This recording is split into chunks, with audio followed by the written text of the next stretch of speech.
Hey everybody. All right, so let me just quickly get into it.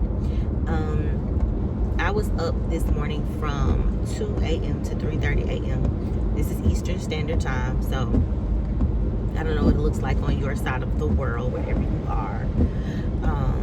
And I was having tremendous stomach aching.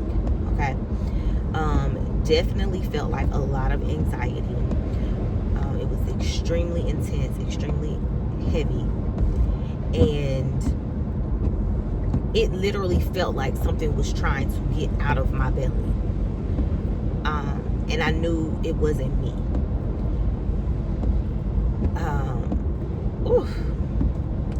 I'm remembering, and yeah, it was super heavy.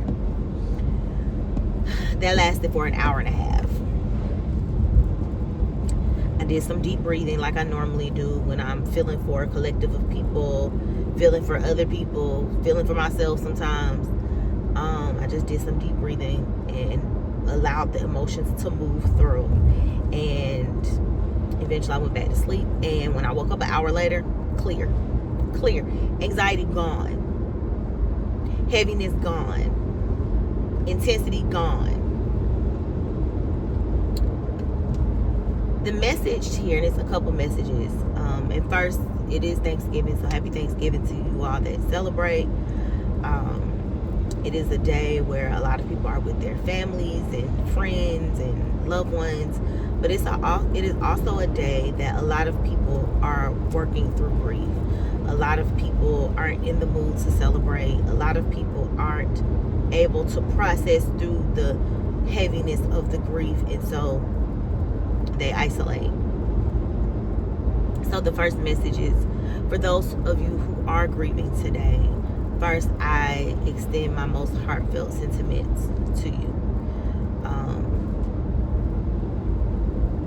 It's a lot.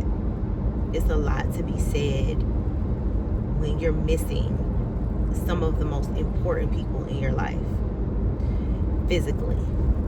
And as a medium, dealing with the spiritual world and talking to spirits across realms, there's a knowing and a knowledge that mediums have about the spiritual realm. But I know, dealing with my own losses, that hearing, your loved one is here right with you during this holiday or right next to you, for some people that can be extremely triggering.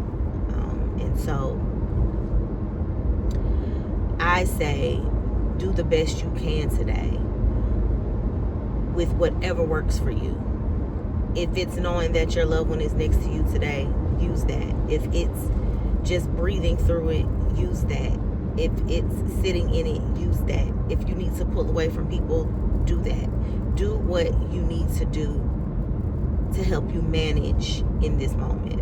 And not just today, the rest of the year, because the holidays are coming back to back. So this is a time where, in yesterday's download, I didn't make a video, which I should have, but yesterday's download was silent. The silence is so loud, and during the holidays the silence is so loud. Oh my gosh, it can be deafening. You have clarity on things you don't normally have clarity on. You're hearing things you don't normally hear. You're seeing things, right? You're seeing people's actions and behaviors. You're starting to understand more about life because of the way that you're grieving. But no one has to say a word. So again, in these moments, take your time.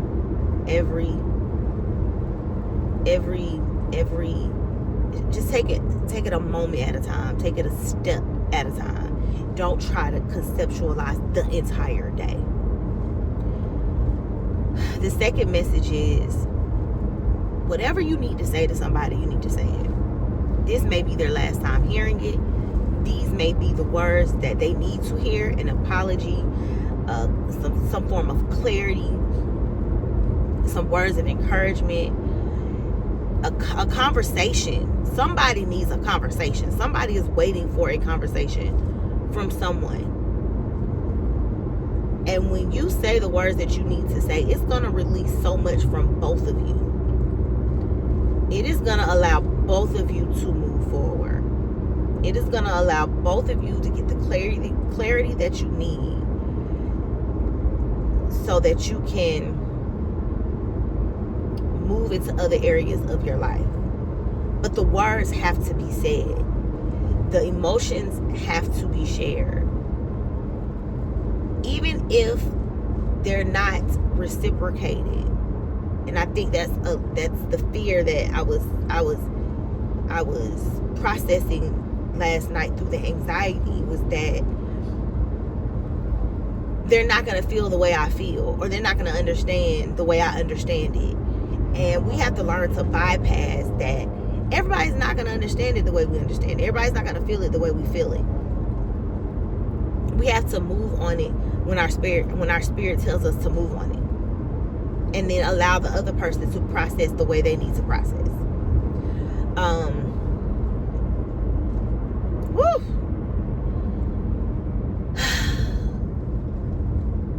The next message, releasing these emotions, releasing whatever you're holding on to, whatever is pent up inside of you, is going to allow you, kind of what I was saying a second ago, to move forward. And this is for an individual. This is for a person. If you're holding on to hurt and pain, if you're holding on to anxiety, you're holding on to the fear of the unknown, you're holding on to old traumas, you're holding on to old emotional wounding,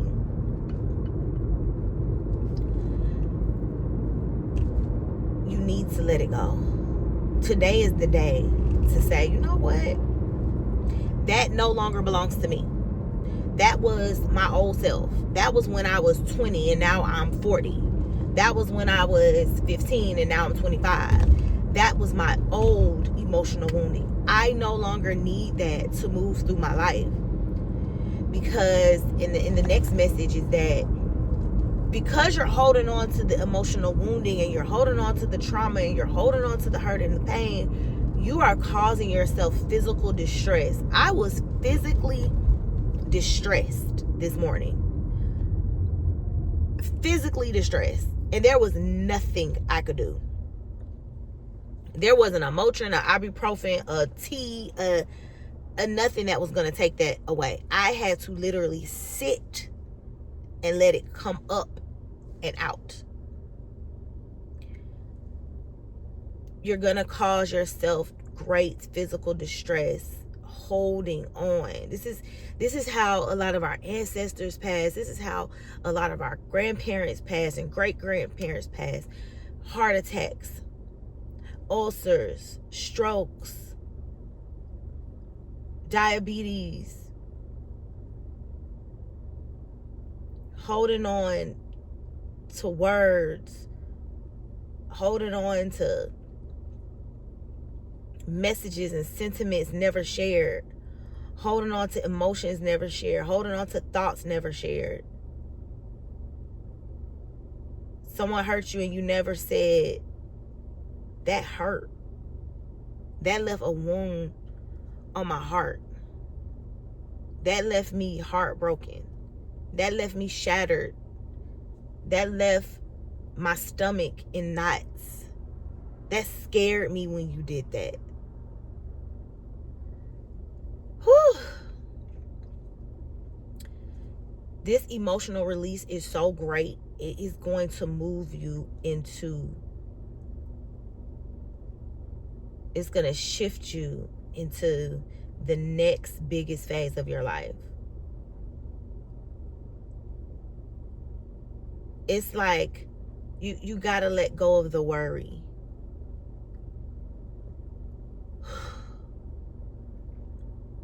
This is a heavy message. Now, when I typed up the message earlier, because I'll usually either voice message or type it up when I first get the messages, I heard H-Town. Emotions make you cry sometime. Emotions make you laugh sometime.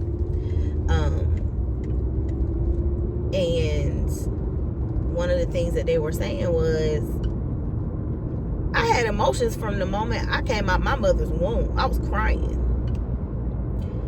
These emotions not going nowhere, y'all. You can't bypass them. You're going to have them for the rest of your life, no matter what the situation is. And they were talking about, when puberty kicked in, and I liked the girl. And then I think he was like, when he was 5, that's when he realized he had some pride about himself. And then he talks about falling in love. So these emotions are not going anywhere. And you keep trying to bypass them and hold on to them and bury them instead of releasing them. The last message I got, that somebody is in love, baby. And guess what? They haven't even told the other person. They have not even told the other person. The other person does not even know that there's somebody deeply in love with them. They have no idea that somebody admires. Admires the way they walk, admires the way they talk, admires the way they move, admires the way they think, admires the way they